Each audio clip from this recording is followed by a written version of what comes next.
রাজনীতিতে উড়ে এসে জুড়ে বসা কথাটি একটি গভীর বাস্তবতা তুলে ধরে, যেখানে রাজনীতির প্রকৃত উদ্দেশ্য এবং এর সাথে জড়িত ব্যক্তিদের ভূমিকাকে প্রশ্নবিদ্ধ করা হয়েছে।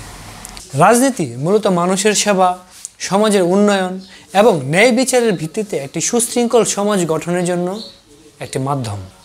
কিন্তু যদি কোনো ব্যক্তি যিনি রাজনীতির সাথে আদৌ জড়িত ছিলেন না এবং যার রাজনৈতিক আদর্শ বা জনসেবার প্রতি প্রতিশ্রুতি নেই, হঠাৎ অর্থের জোরে ক্ষমতার কেন্দ্রে প্রবেশ করেন, তখন রাজনীতির মৌলিক নীতিগুলো বিকৃত হয়ে যায়।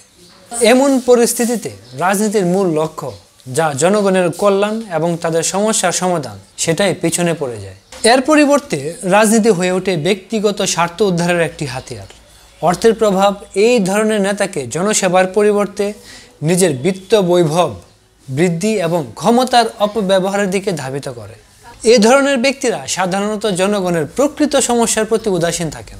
তাদের লক্ষ্য থাকে রাজনৈতিক প্রভাবকে কাজে লাগিয়ে নিজেদের আর্থিক অবস্থান সুসংহত করা এবং ক্ষমতার অপব্যবহার করে নিজের অবস্থান ধরে রাখা।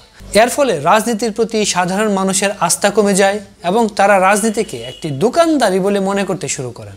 এই পরিস্থিতি সমাজের জন্য অত্যন্ত ক্ষতিকর, কারণ এটি কেবল রাজনীতির নৈতিকতাকেই ধ্বংস করে না, বরং সমাজে ন্যায় বিচার ও সমতার ভিত্তিকে দুর্বল করে।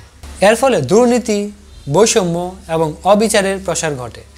রাজনীতিতে সৎ, আদর্শবাদী এবং জনসেবায় নিবেদিত প্রাণ ব্যক্তিদের অন্তর্ভুক্তি নিশ্চিত করতে হবে।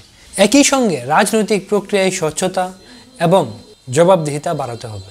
অর্থের প্রভাব কমিয়ে যোগ্যতার ভিত্তিতে নেতৃত্ব গড়ে তোলার পরিবেশ সৃষ্টি করতে পারলেই রাজনীতি তার মূল লক্ষ্য, জনগণের সেবা, পুনরুদ্ধার করতে সক্ষম হবে।